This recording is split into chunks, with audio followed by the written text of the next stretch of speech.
In its short history, Birmingham's Centenary Square had never been subject to such tight security which seemed well out of proportion to the size of the crowd, but in keeping with the possible terrorist threat to two targets, the International Olympic Committee and Her Majesty the Queen. An inspection by sniffer dogs and inspection of the areas where one wouldn't want to sniff is standard practice these days. The arrival of the Queen and the Duke of Edinburgh in Birmingham was by royal train to Snow Hill Station, just a short car ride from Centenary Square and the International Convention Centre. Spectators had not had to wait too long for a front row view. Half an hour. The Queen was presented with flowers by Julia Sever, the 6-year-old daughter of the councillor who chairs the ICC committee, Mrs. Pat Sever. If the citizens of Birmingham had not turned out in force, councillors had. Unlike the public, they would be let inside the ICC too. It was a good day to be a councillor. A good day too for the sculptor of the controversial marching people in the square. Raymond Mason met the Queen safe in the knowledge that she's not openly critical in public, like her son. Prince Charles it was who described the ICC's design as an unmitigated disaster. On the way to the disaster area, the Queen chatted and received flowers from the crowd. Prince Philip was treated to a belated 70th birthday greeting.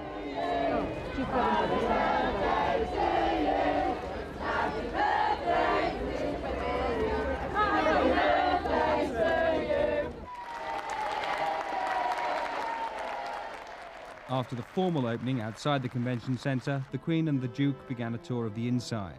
At each turn in the labyrinth of corridors and escalators, there was some sort of presentation. The charm of the Ladywood children contrasted with the discipline of the City of Birmingham Symphony Orchestra rehearsing Mahler for tonight's gala performance.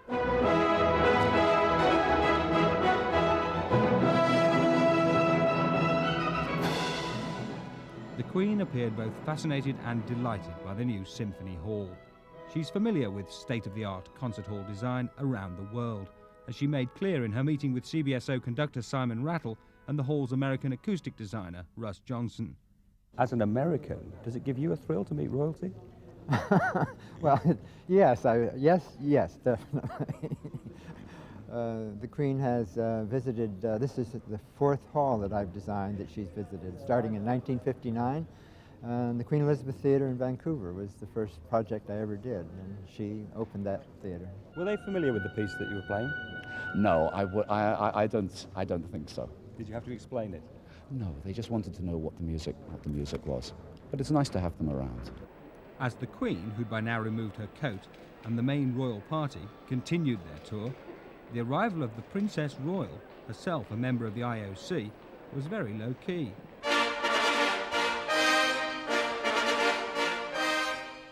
The opening of the 97th session of the IOC was Her Majesty's principal task this afternoon. So it was that the Queen walked into the session alongside Juan Antonio Samaranch, a man whose reputation in this city 5 years ago would not have earned him a handshake from the humblest brummie.